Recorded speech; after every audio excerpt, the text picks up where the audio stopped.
mempresentasikan materi terkait pembuatan dan juga pengelolaan dari kas. Sebelum kami memulai kepada topik pembahasan, izinkan kami untuk memperkenalkan diri masing-masing. Di next slide. Perkenalkan, nama saya Ranita Rosaria. Pada presentasi kali ini berperan sebagai moderator, lalu rekan saya.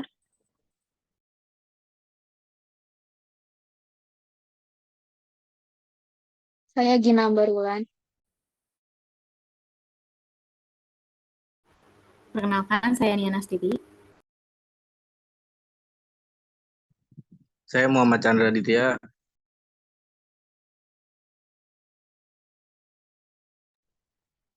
Baik, untuk subtopik pembahasan yang pertama, kita harus tahu dulu apa yang dimaksud dengan kas kecil. Mungkin kita juga udah familiar dengan kas kecil ini karena sempat bersinggungan juga di mata kuliah akuntansi. Jadi kas kecil itu memiliki pengertian, boleh di next slide. Iya, kas kecil ataupun petty cash memiliki pengertian yaitu suatu kas yang emang dibentuk secara periodik untuk nutupin pengeluaran yang sifatnya tuh relatif kecil dan juga rutin yang gak ekonomis kalau menggunakan cek. Boleh next slide. Lalu untuk perlengkapan kas kecil akan dipresentasikan oleh rekan saya. Oke, selanjutnya adalah perlengkapan yang dibutuhkan untuk mengelola kas kecil. Yang pertama adalah bukti kas keluar. Dokumen ini berfungsi sebagai perintah pengeluaran kas dari fungsi akuntansi kepada fungsi kas besar yang tercantum dalam dokumen tersebut. Dalam sistem dana kas kecil, dokumen ini diperlukan pada saat pembentukan dana kas kecil dan pada saat pengisian kembali dana kas kecil. Lalu yang kedua adalah cek, merupakan dokumen yang digunakan untuk memerintahkan bank melakukan pembayaran sejumlah uang kepada orang atau badan yang namanya cantum pada cek atau pembawa cek. Lalu yang ketiga ada bukti pengeluaran kas kecil. Dokumen ini dibuat oleh pemakai dana kas kecil untuk mempertanggungjawabkan pemakaian dana kas kecil. Dokumen ini dilengkapi dengan bukti-bukti pengeluaran kas kecil dan diserahkan oleh pemakai dana kas kecil kepada pemegang dana kas kecil. Lalu yang keempat adalah permintaan pengeluaran kas kecil. Dokumen ini digunakan oleh pemakai kas kecil untuk meminta sejumlah uang kepada pemegang dana kas kecil. Bagi pemegang dana kas kecil, dokumen ini berfungsi sebagai bukti pengeluaran. Dokumen ini diarsipkan oleh pemegang kas kecil menurut nama pengeluaran dana kas kecil. Lalu yang kelima adalah permintaan kembali dana kas kecil. Dokumen ini dibuat oleh pemegang dana kas kecil minta kepada bagian utang agar dibuatkan bukti kas keluar guna pengisian kembali dana. Lalu yang terakhir adalah alat menghitung dan alat tulis yang diperlukan untuk mencatat transaksi dan melakukan perhitungan pengelolaan kas kecil. Next.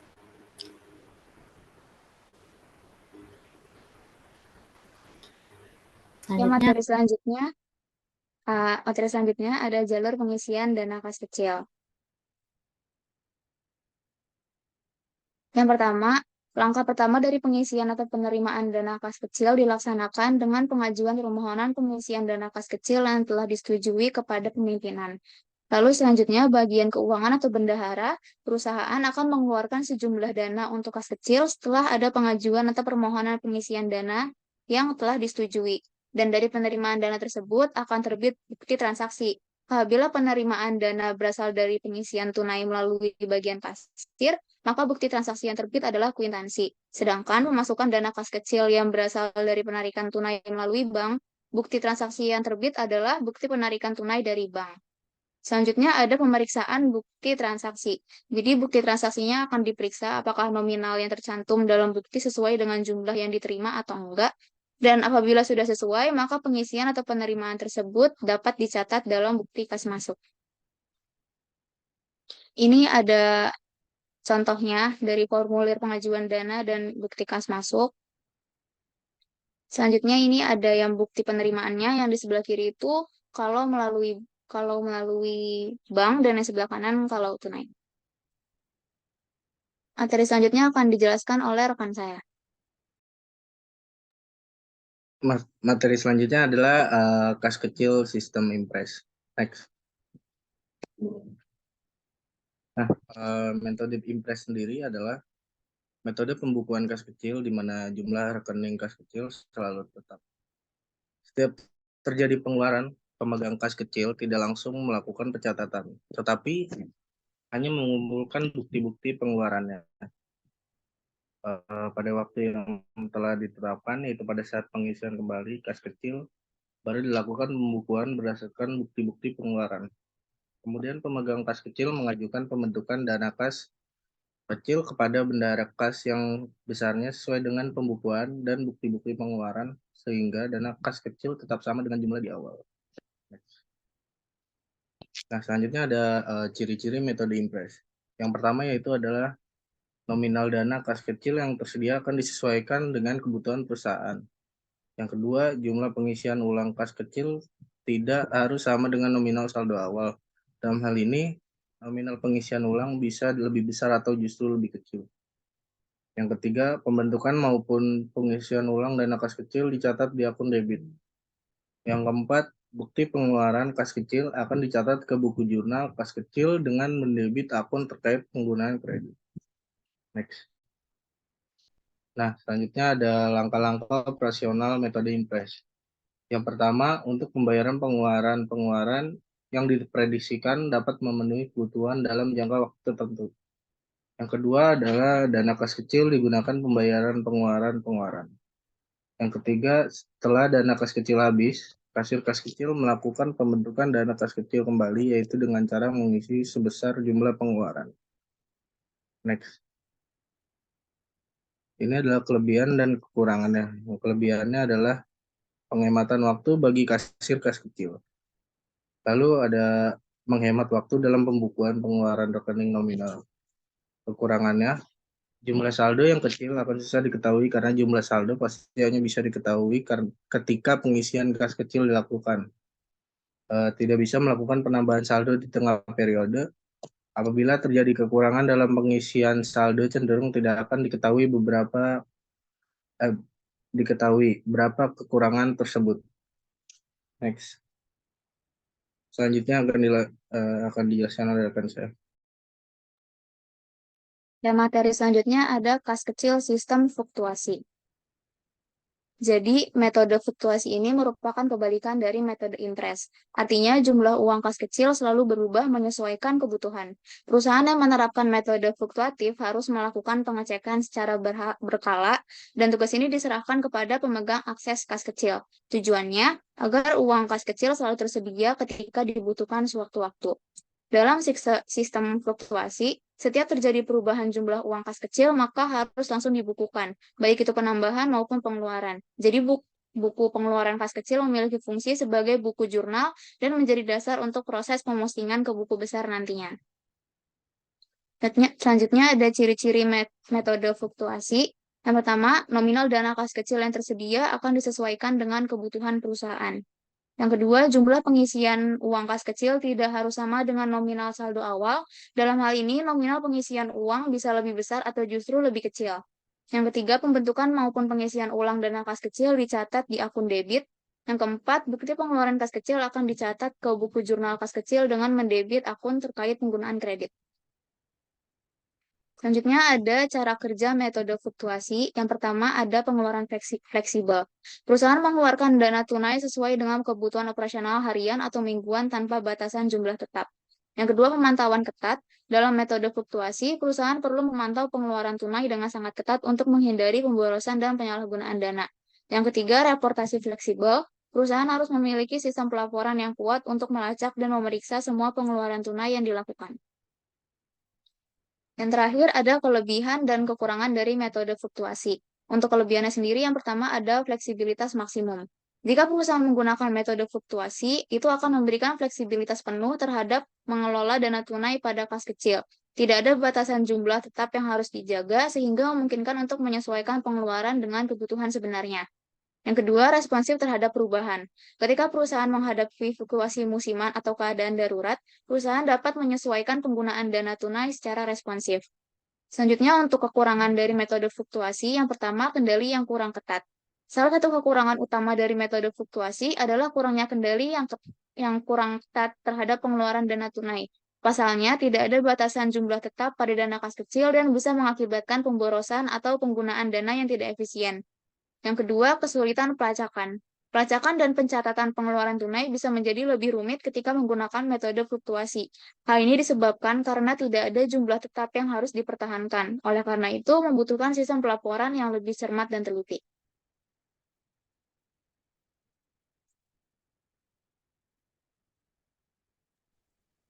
Oke, Baik, sekian presentasi dari kelompok 8 kelas APDB. Untuk sesi tanya jawab akan dilakukan di akhir setelah kelompok dari kelas APDA selesai melakukan presentasi. Untuk sekarang kami serahkan ke presenter dari kelas A. Waktu dan tempat dipersilakan. Terima kasih.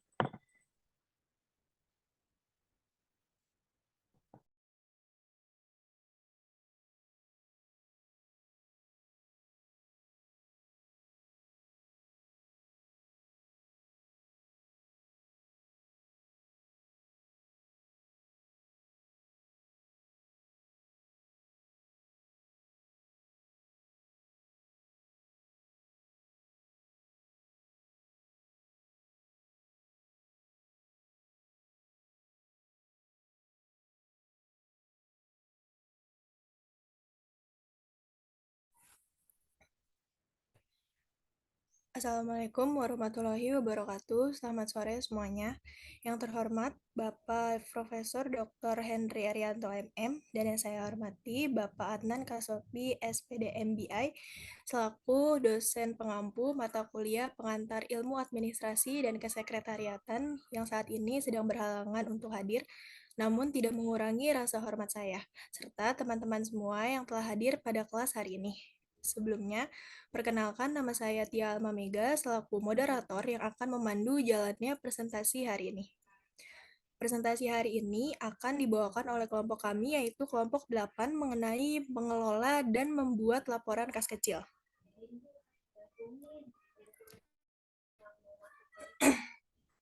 Kelompok kami beranggotakan Alia Putri Syakira, Natasha Septiarlinda, dan saya sendiri Tia Alma Mega.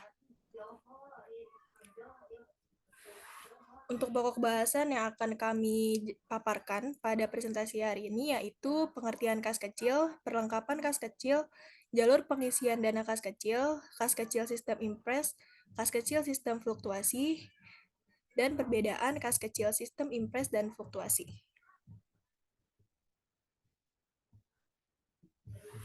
Materi pertama yaitu mengenai pengertian kas kecil akan dibawakan oleh saya sendiri.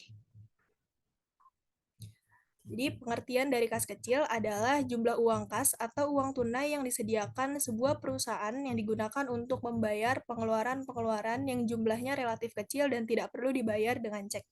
Misalnya pembelian perangko, materai, rekening telepon, rekening listrik, rekening air, perlengkapan kantor, biaya keamanan, dan biaya kebersihan.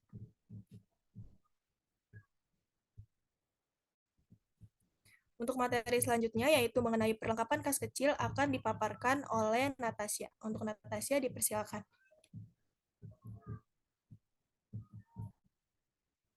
Terima kasih moderator. Di sini saya akan menjelaskan tentang perlengkapan kas kecil. Berikut ada beberapa perlengkapan atau barang-barang yang diperlukan. Yang pertama ada peralatan untuk menghitung manual dan elektronik digunakan untuk melakukan perhitungan transaksi kas kecil secara akurat dan efisien. Yang kedua ada peralatan kantor, seperti alat tulis digunakan untuk keperluan administrasi dan pencatatan transaksi kas kecil. Yang ketiga ada formulir permintaan pengisian kembali kas kecil, digunakan untuk meminta pengisian kembali dana kas kecil. Hal ini membantu dalam proses pengisian kembali dana kas kecil menjadi terdokumentasi dan terkendali. Yang keempat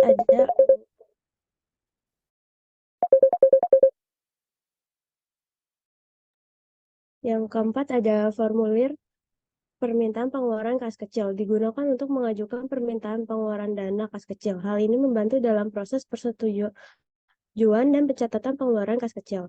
Yang kelima ada jurnal pengeluaran kas, digunakan untuk mencatat setiap transaksi pengeluaran kas kecil secara terperinci, termasuk tanggal, deskripsi transaksi, dan jumlah uang yang dikeluarkan. Yang keenam ada bukti pengeluaran perusahaan untuk kas kecil. adalah dokumen yang menyediakan bukti fisik atau elektronik atas setiap transaksi pengeluaran kas kecil. Bukti ini penting untuk tujuan audit dan akuntansi. Yang terakhir ada buku untuk laporan penggunaan dana dari kas kecil. Digunakan untuk menuliskan laporan yang merinci penggunaan dana dari kas kecil. Buku ini membantu manajemen dalam memahami bagaimana dana kas kecil digunakan dan untuk tujuan apa. Oke, jelas.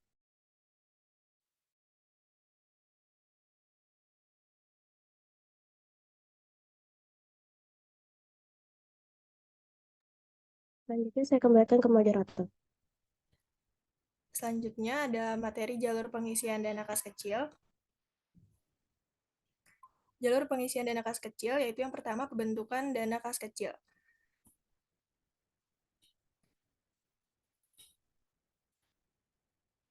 Pembentukan dana kas kecil melibatkan proses yang penting untuk memastikan ketersediaan dana operasional berskala kecil. Berikut beberapa penjelasan mengenai pembentukan dana kas kecil. Pembentukan dana kas kecil dimulai dengan adanya surat keputusan dari Direktur Keuangan mengenai jumlah dana yang disisihkan ke dalam dana kas kecil dan tujuan pembentukan dana tersebut. Lalu jumlah dana kas kecil biasanya ditaksir dengan memperhitungkan kebutuhan untuk 3 atau 4 bulan. Setelah pembentukan, dana kas kecil perlu dikelola dengan hati-hati agar kebutuhan bisnis terpenuhi dan diisi kembali bila diperlukan. Yang kedua, ada pengeluaran dana kas kecil. Formulir yang digunakan dalam pengeluaran dana kas kecil terdiri atas formulir surat permintaan pengeluaran dana kas kecil dan bukti pengeluaran kas kecil. Pihak yang terlibat dalam pengeluaran atau penggunaan dana kas kecil terdiri dari pemakai dana kas kecil dan pemegang dana kas kecil. Pengisian kembali dana kas kecil. Yang pertama, pengelola kas kecil mengajukan permintaan pengeluaran kas kecil kepada pihak bendahara pusat. Lalu pihak bendahara pusat membuat permintaan pengisian kembali kepada bagian utang agar menyediakan bukti kas keluar. Bendahara pusat mengeluarkan uang dari kas kecil dan menerima bukti pembelian. Setelah pengeluaran dana kas kecil dilakukan, pengelola kas kecil mengumpulkan bukti penggunaan dana kas kecil. Lalu bukti penggunaan dana kas kecil dilampirkan dalam laporan mutasi dana kas kecil yang berisi informasi saldo awal kas kecil, jumlah pengeluarannya, dan selisih kas kecil pada periode akhir. Untuk materi berikutnya, yaitu mengenai kas kecil sistem Impress, akan dibawakan oleh Alia. Untuk Alia, dipersilakan. Selanjutnya ada kas kecil sistem Impress.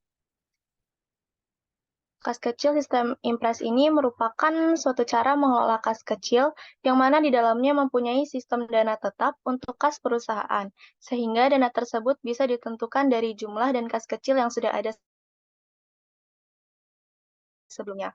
Sehingga saat nantinya terjadi pengeluaran, maka akan menyebabkan berkurangnya jumlah dana kas kecil dan karyawan atau pihak yang bertanggung jawab di dalamnya harus bisa meminta pengisian kembali atas dana kas kecil dari sejumlah dana yang sudah dikeluarkan dari pengeluaran dana tersebut. Nah, dalam dunia akuntansi, sistem Impress ini berguna untuk memantau jumlah pengeluaran yang nantinya akan diperiksa oleh mereka yang menjabat sebagai akuntan perusahaan. Oleh karena itu, mereka yang memiliki tanggung jawab dalam dana kas kecil perusahaan harus benar-benar mampu menyimpan seluruh bukti pengeluaran dan juga sisa dana yang ada dari kas tersebut. Sehingga apabila dijumlahkan seluruh bukti pengeluaran dan dana yang tersisa, akan didapatkan jumlah dana kas kecil yang wajib diisi kembali seperti sebelumnya. Selanjutnya saya serahkan ke moderator.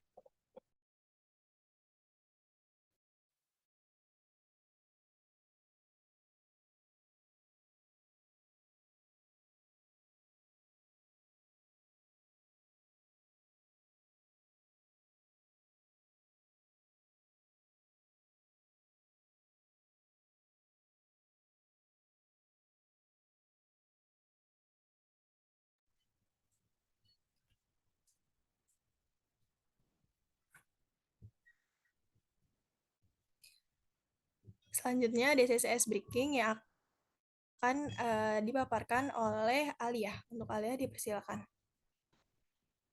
Nah, karena udah masukin sesi ice breaking, nanti kalau ada yang tahu boleh langsung raise hand ya, tapi tunggu dihitung dulu dari Saku.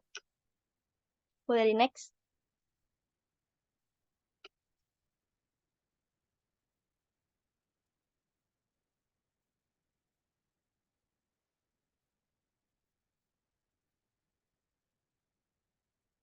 Soal pertama ini ada jumlah uang kas atau uang tunai yang disediakan sebuah perusahaan yang digunakan untuk membayar pengeluaran-pengeluaran yang jumlahnya relatif kecil dan tidak perlu dibayar dengan cek. Siapakah aku? 1, 2, 3. Nah, ini di layar aku ada APDA Haurayan, jadi boleh. Oke, sebelumnya terima kasih. Perkenalkan, saya Aureanjani dari kelompok 9. Untuk jawaban itu dana kas kecil. Benar nggak ya? Moderator boleh tolong di next.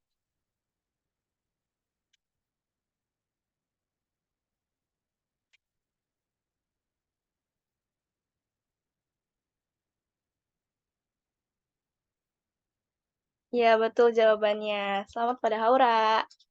Boleh di next lagi, moderator?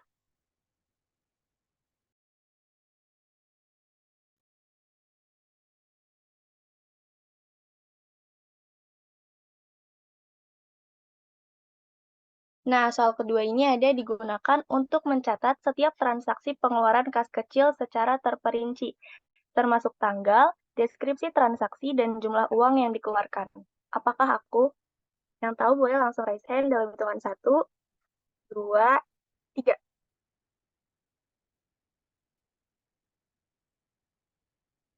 Di layar aku ada APDB, Salma Akila, boleh dipersilakan.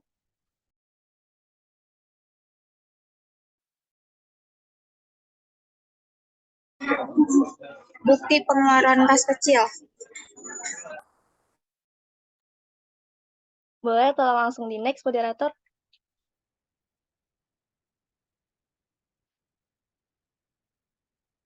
Ya, jawabannya betul ya, jurnal pengeluaran kas atau bukti pengeluaran kas kecil. Selamat kepada Salma Akila. Lanjut, moderator.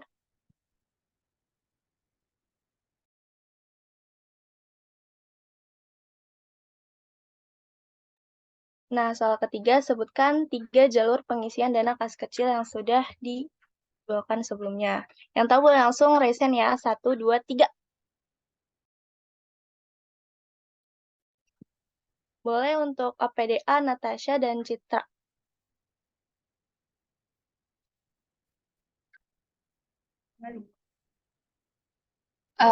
Jawabannya itu ada pembentukan dana kas kecil, terus ada pengeluaran dana kas kecil, lalu ada pengisian kembali dana kas kecil.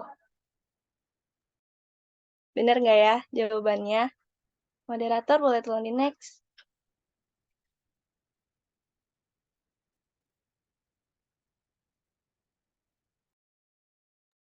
Iya, betul banget. Lanjut lagi, moderator.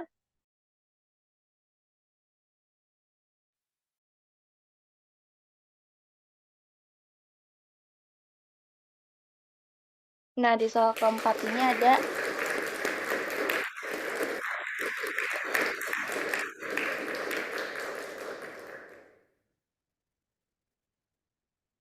Di soal keempat ini ada sistem kas kecil yang memiliki saldo tetap.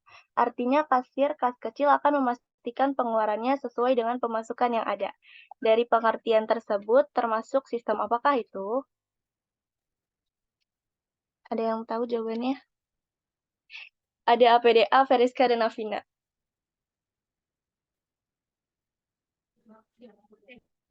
Jawabannya itu sistem impres. Ya, boleh tolong di next, moderator.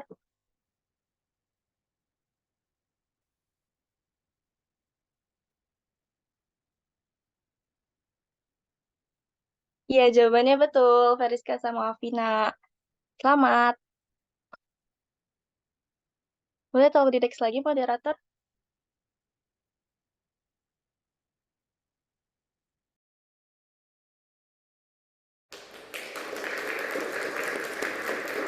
Karena sesi ice breaking sudah selesai, saya kembalikan kepada moderator.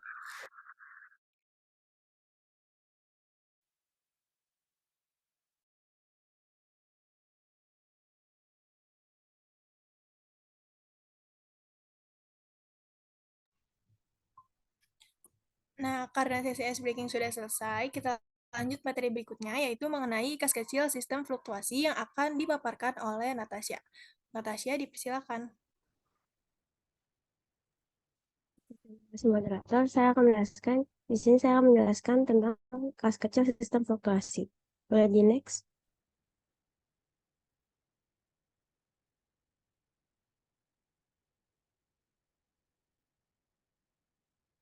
Nah, pada sistem fluktuasi atau sistem dana berubah adalah suatu metode di mana jumlah nilai kas kecil akan terus berubah atau tidak tetap, di mana jumlah nominalnya tidak ditentukan di awal, melainkan sesuai dengan kebutuhan operasional perusahaan, seperti untuk dana tambahan, pengurangan, atau bahkan tidak perlu keduanya. Setiap perubahan kecil dalam jumlah uang harus langsung dibukukan, baik itu penambahan maupun pengeluaran. Semua langsung dicatat dalam jurnal formal. Nilai kas kecil yang dikembalikan tidak selalu sama dengan dana awal, bisa lebih atau kurang. Dengan cara ini, jumlah saldo kas kecil akan selalu diperbarui sehingga dapat mengetahui langsung sisa saldonya. Boleh di next?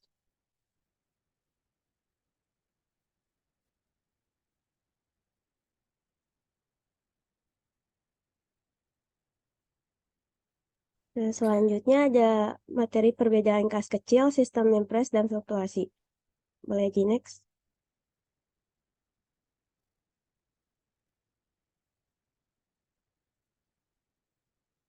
Di sini ada contoh soal.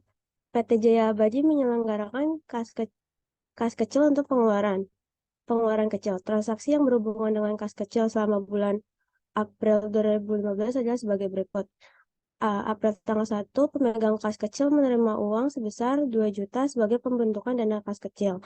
April tanggal 2 dibeli materai 25.000 dan perangko 20.000 untuk suplai kantor. April tanggal 5 dibayar rekening listrik sebesar 400.000. Dan pada April tanggal 8 dibayar biaya iklan pada harian Kompas sebesar 300.000. Lalu tanggal 10 April dana kas kecil diisi kembali. Tanggal 13 April dana kas kecil dianggap terlalu besar, sehingga sebesar 200.000 dikembalikan ke kas pusat. Tanggal 15 April dibayar biaya reparasi mesin tulis kantor sebesar 100.000. Lalu tanggal 20 April dibayar biaya konsumsi rapat sebesar 150.000. Lalu tanggal 25 April dana kas kecil diisi kembali.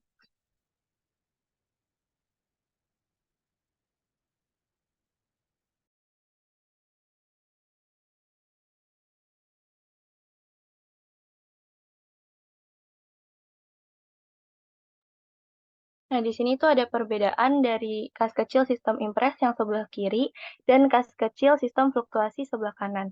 Perbedaannya itu kalau kas kecil sistem impres, beban-bebannya tidak langsung dijurnalkan, namun akan dijurnalkan kembali pada tanggal-tanggal yang memang kas kecilnya akan diisi kembali.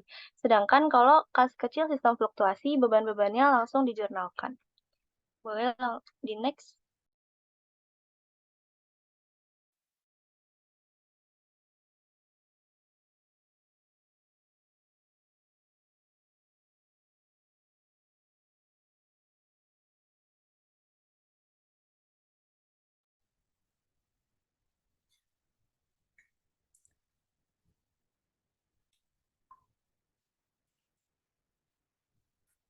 Nah, selesai udah nih materi yang udah dipaparin oleh kelompok kami. Bagi kalian yang mau bertanya, silakan nyalain fitur ASN-nya ya.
Di sini ada APDA Natasha Citra.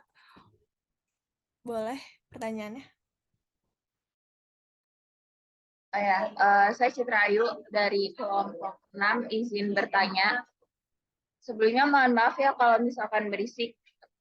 Pertanyaannya itu, tadi kan jelasin sistem impres sama sistem fluktuasi. Nah, pertanyaannya kalau misalkan perusahaan-perusahaan besar itu kebanyakan lebih sering pakai sistem yang impres atau fluktuasi, atau tergantung keadaan. Terima kasih. Oke, pertanyaannya akan kita tampung dulu ya. Untuk pertanyaan berikutnya, boleh APDA Nurul? Oke, terima kasih. Saya Nurul dari kelompok 10 kelas APDA. Pertanyaannya itu, dalam tahapan akhir pengisian dana kas kecil, itu kan harus memberikan bukti transaksi.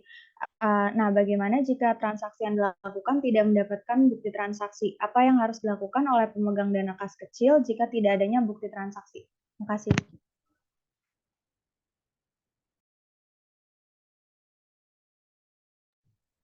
Oke, pertanyaan selanjutnya boleh APDA Siva Niaulia. Baik, sebelumnya terima kasih kepada moderator yang telah mempersilahkan saya untuk bertanya. Saya Siva Nioli dari kelompok 4. Izin bertanya mengenai apakah dalam kas kecil sistem impres terdapat kelemahan, lalu bagaimana cara mengatasi kelemahan dari kas kecil sistem impres tersebut menurut kelompok kalian. Terima kasih.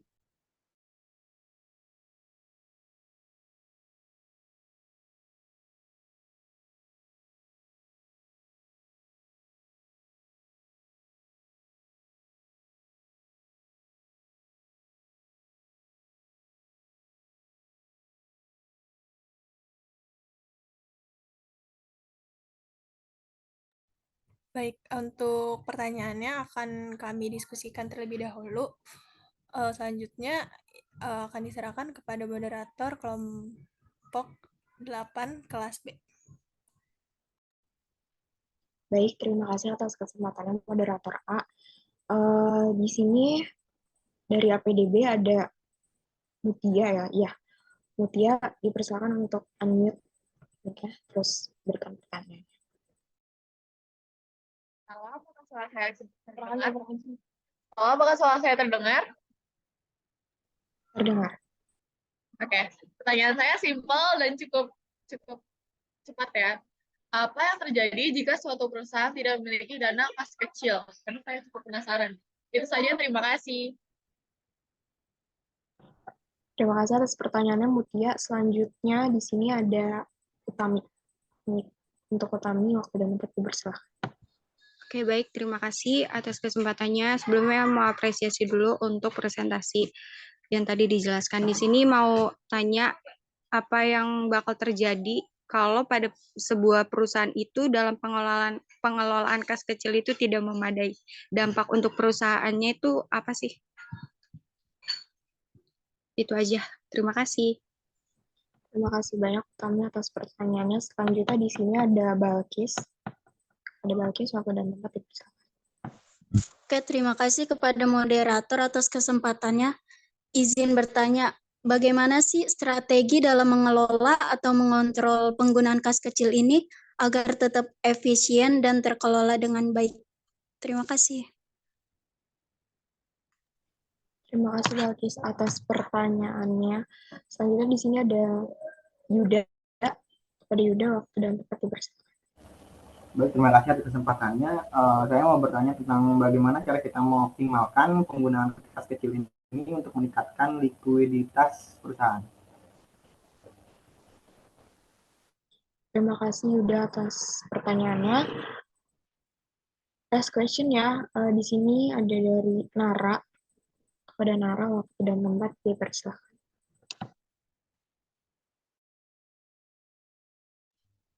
Terima kasih untuk moderator untuk kesempatannya. Saya mau bertanya mengenai materi yang sudah dijelaskan. Kira-kira ada nggak sih cara untuk mencegah terjadinya penyelewengan penggunaan dana kas kecil di suatu perusahaan? Nah, kira-kira kalau misalkan perusahaan tersebut udah melakukan penyelewengan, apa solusinya? Apakah pertanyaannya jelas? Jelas, terima kasih banyak Nara atas pertanyaannya. Dari kelompok 8 kelas APDB, izin untuk mendiskusikan jawabannya terlebih dahulu. Terima kasih.